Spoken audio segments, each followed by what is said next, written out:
Bonjour à tous et merci à l'Agence de l'eau, RMC et sa délégation de Montpellier de m'avoir proposé de faire une intervention aujourd'hui sur ce thème parce qu'en fait ça m'a rajeuni.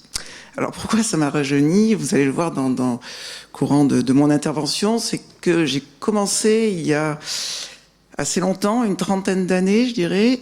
Ça a été un des premiers programmes de recherche. Le ministère de l'Environnement m'avait demandé de m'interroger sur cette question-là.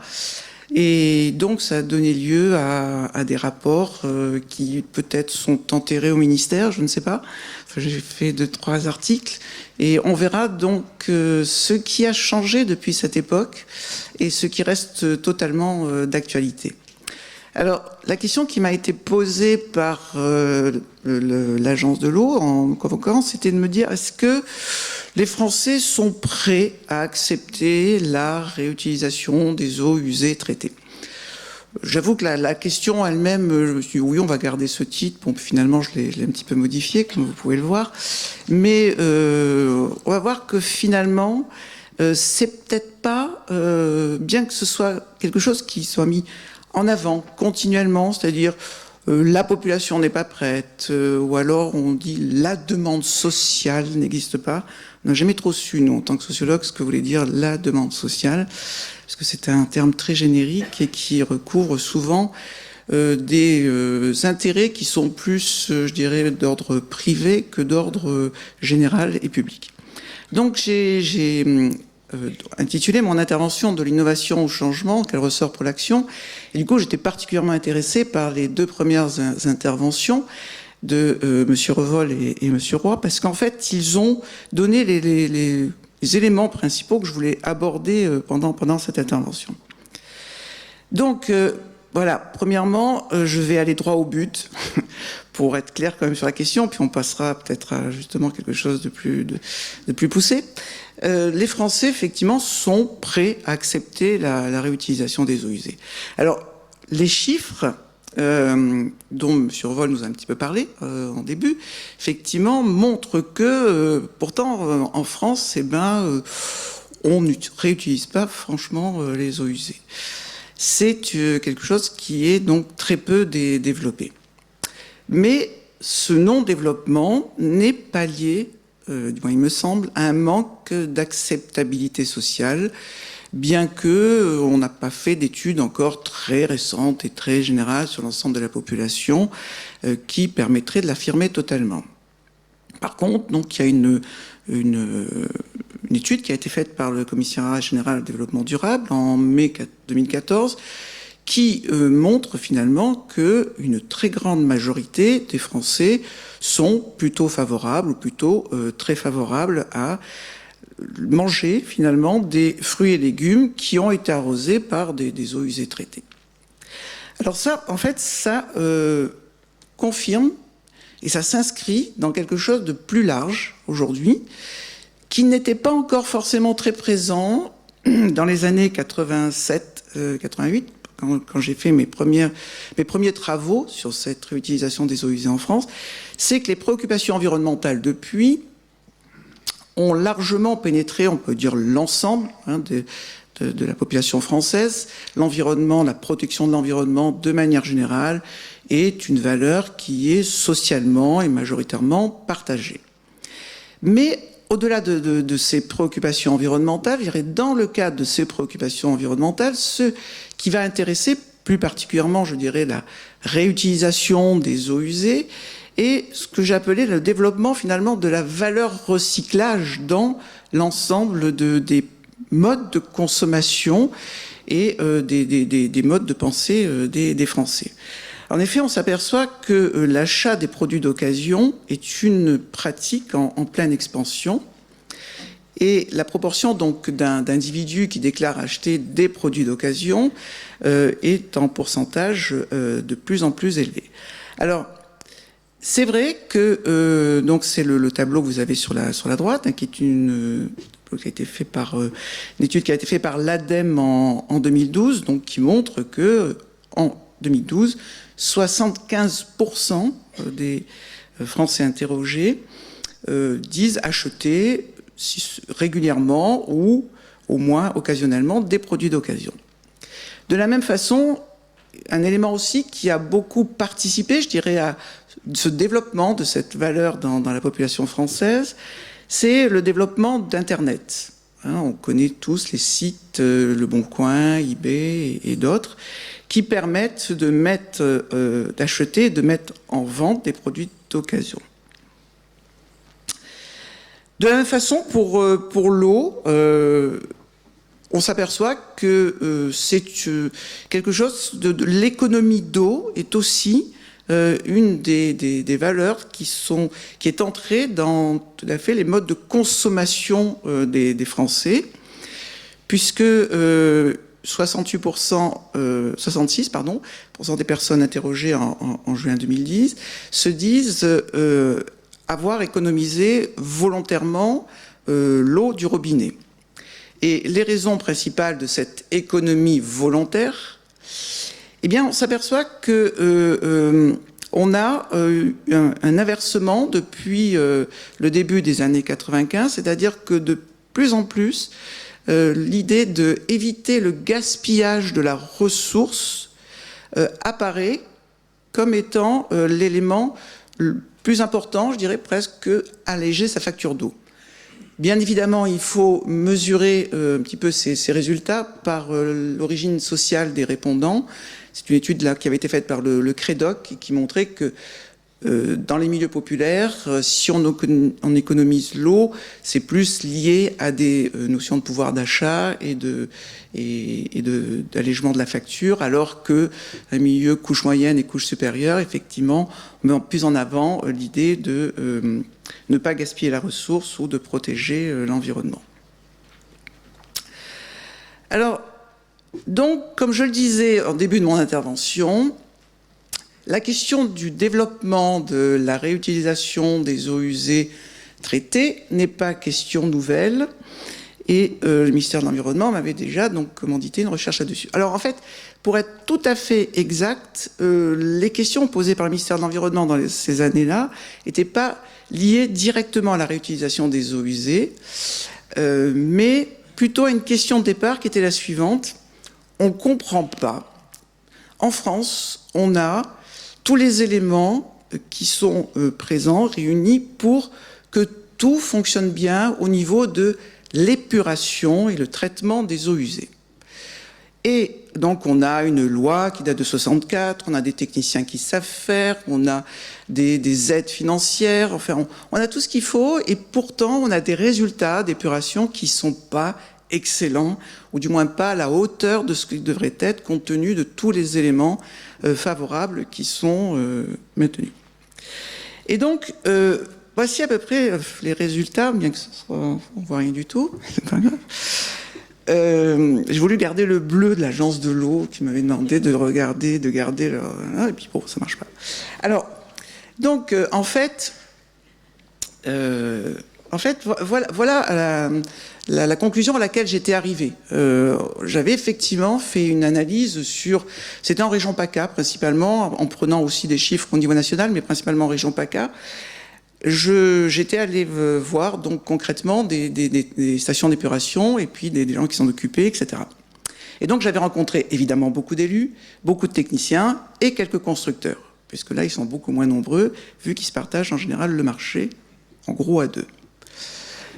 Donc, qu'est-ce qui se passait donc, à chaque fois que j'allais voir, les trois groupes d'acteurs me disaient tous « oui, on sait que ça marche pas » ou « on sait que ça marche mal ».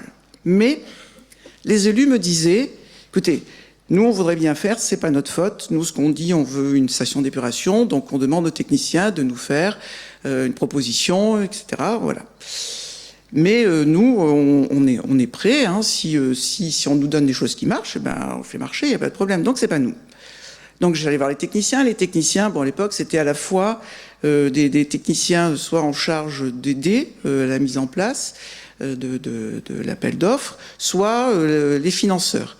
Et ces techniciens me disaient tous, bah écoutez, c'est pas nous. Nous, on sait faire. Hein, on nous dit 5000 équivalents habitants, on fait du 5000 équivalents habitants. On nous dit le rejet doit être dans la rivière. On dit bon, bah c'était ce type de station d'épuration, etc. Donc, c'est pas nous, c'est les constructeurs qui font des mauvaises stations.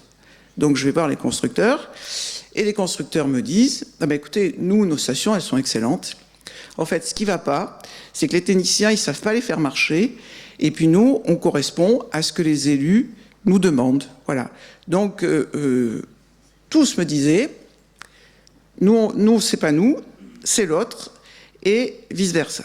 Donc, on avait un système qui, en quelque sorte, s'auto-reproduisait lui-même et permettait, en fait, à chacun de s'y retrouver. Pourquoi ? Parce que les élus, ce qui était important pour eux, c'était de montrer à leurs administrés qu'ils avaient mis en place une station, c'est-à-dire quelque chose qui se voit. Donc, ils remplissaient leur rôle d'élu. Les techniciens avaient fait une proposition technique, et ce qu'ils proposaient aux élus était assez technique, assez sophistiqué, et donc permettait de se maintenir dans leur rôle de conseiller.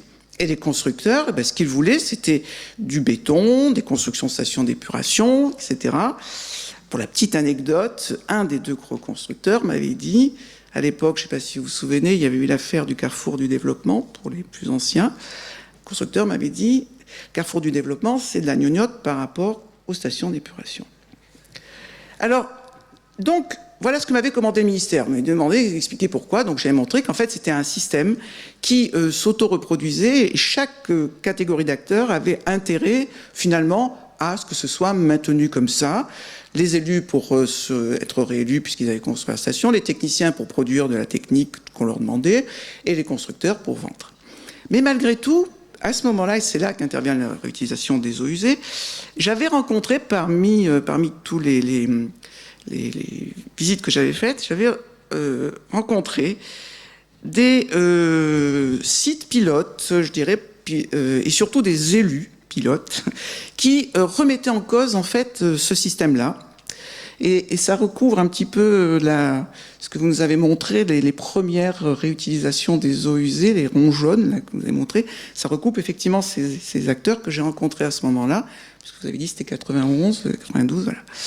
Et donc, qu'est-ce qui se passait ? Eh bien, en fait, on s'apercevait qu'ils remettaient en cause l'idée que l'épuration n'était pas... la station d'épuration, plus exactement, n'était pas une finalité en soi. Et ce qui était important, c'était de continuer l'ensemble du système par la suite. On parle aujourd'hui, effectivement, d'économie circulaire. On l'a rappelé ce matin. À l'époque, on ne disait pas ce terme n'existait pas. Hein. Donc, l'idée, c'était, c'est pas une fin en soi, l'épuration, mais c'est l'étape d'un système qui se continue après. Et pour faire aboutir leur projet, donc j'ai appelé ces élus, parce que c'était surtout porté par des élus, on va voir que le rôle de l'élu était fondamental, c'est-à-dire c'est lui, en général, qui portait le projet, c'est-à-dire le projet de remise en cause. Et sa formation, mais aussi ses propres réseaux. Par exemple, on avait des personnes qui avaient fait des universités, des études de pharmaciens ou des études d'urbanisme, etc. Et donc qui pouvaient dire finalement ce que vous nous proposez là, le technicien, bon, ça nous convient pas.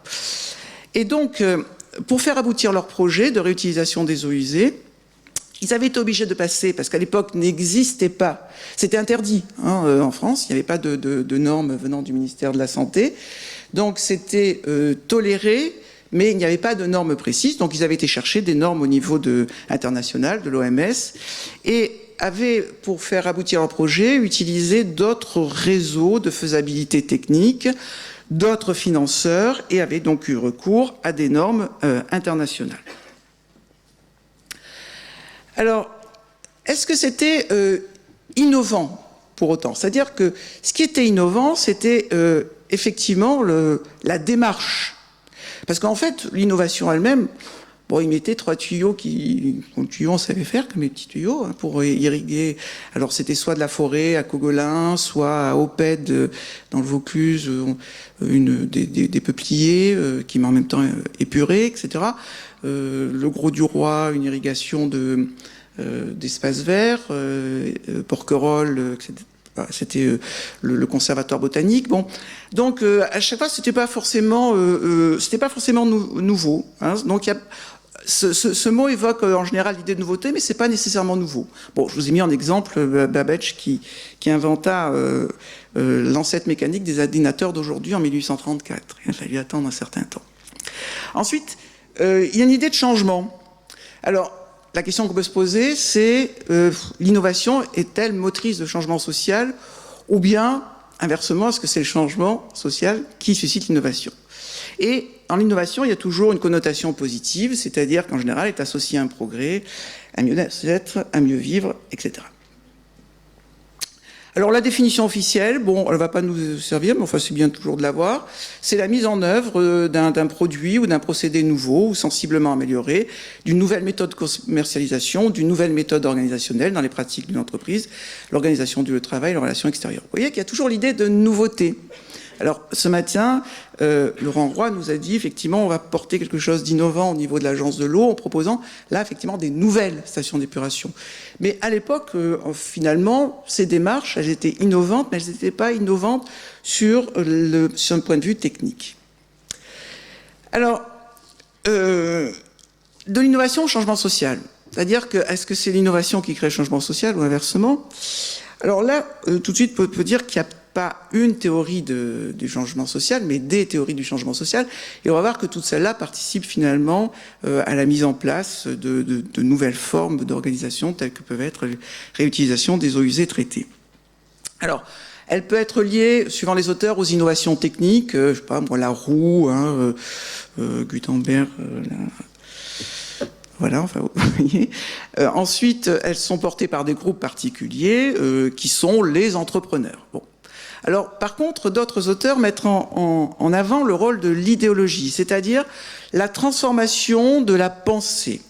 C'est-à-dire la mise en place, si vous voulez, dans notre organisation du réel, dans ce qu'on trouverait acceptable, hein, la mise en place d'autres représentations. Et enfin, donc, moi je ne l'ai pas pris dans mon PowerPoint, et enfin, le troisième élément qui est très important, c'est l'aspect économique. C'est-à-dire, c'est parce qu'il y a une nécessité économique hein, ou au contraire, dans cette nécessité économique, par exemple, un conflit hein, entre différents intérêts économiques qui peuvent amener à des changements. Alors rapidement, bon, Mendras, qui est un sociologue français, sociologue rural, peut-être quelques-uns d'entre vous connaissent, avait proposé, parce qu'il avait travaillé pas mal en milieu rural, en particulier sur le développement de l'innovation dans le milieu agricole, et avait montré que finalement, ce qu'il appelait le paradigme épidémiologique, c'est-à-dire toutes les innovations ont à peu près le même processus. D'abord une phase assez lente, les pionniers. Alors là, on peut dire qu'elle est un peu lente, la phase, puisque, je rappelle, ça fait 30 ans que les premiers se sont lancés. Ensuite, une phase rapide, c'est-à-dire de suiveurs, hein, en quelque sorte. Et enfin, l'innovation décline, puisque il n'y a plus de raison qu'on l'appelle innovation, puisqu'elle est largement partagée. Alors, il y avait deux phrases. Alors, je voudrais terminer donc sur simplement ces éléments hein, d'ouverture. Donc, revenir sur le fait que il n'y a pas il ne me semble pas qu'il y ait de rejet social, du moins massif. Qu'au contraire, progressivement, il y a l'idée que la réutilisation, quelle qu'elle soit, d'objets, de tout, peut être tout à fait acceptable. On sait faire techniquement.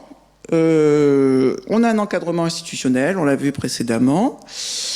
Le mode de pensée dominant aujourd'hui dans la société est plutôt favorable. Alors, par contre, on a toujours cette question. Il y a 30 ans, ce qui était mis en avant, c'était plus la protection du milieu.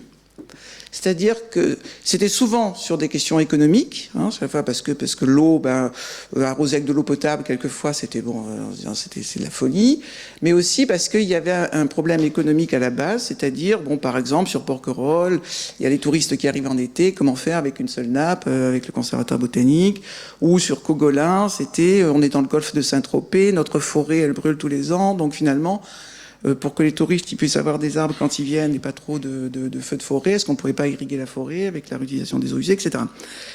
Donc on était plus dans une idée de protection du milieu.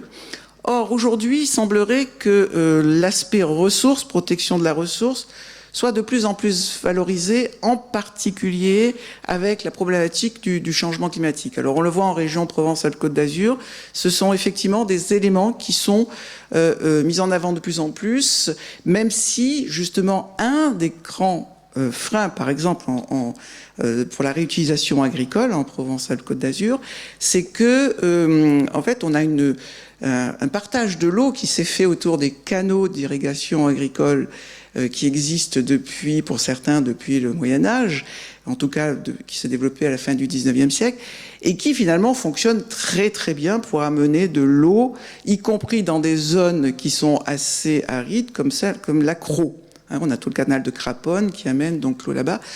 Donc du coup, il n'y a pas encore, je dirais, suffisamment de pression forte sur cette ressource pour envisager que ce soit peut-être plus rentable. Et c'est la question que je posais vers la fin, c'est finalement, à la fois on l'a vu que ça doit être porté politiquement et en général par les élus locaux, mais qu'il y a aussi, je dirais, le deuxième frein, c'est le facteur économique, c'est-à-dire est-ce que c'est rentable économiquement aujourd'hui, pour qui?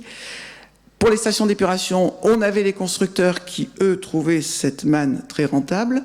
Est-ce que, au niveau de la réutilisation des eaux usées, c'est-à-dire dans toute l'utilisation finalement des petits tuyaux qui circulent, est-ce qu'on a des porteurs économiques potentiels pour ceux-là qui trouveraient ça relativement rentable pour eux? Enfin, est-ce un gain ou un coût et pour qui? C'est-à-dire l'idée que cette eau finalement traitée est payée par l'usager, et qu'en même temps, elle peut servir que certains intérêts, par exemple ceux du propriétaire du golf. Donc finalement, un transfert de coûts sur l'usager et non pas, enfin sur l'usager de départ et non pas sur l'usager final. Voilà. Merci. Merci, Madame Aspe.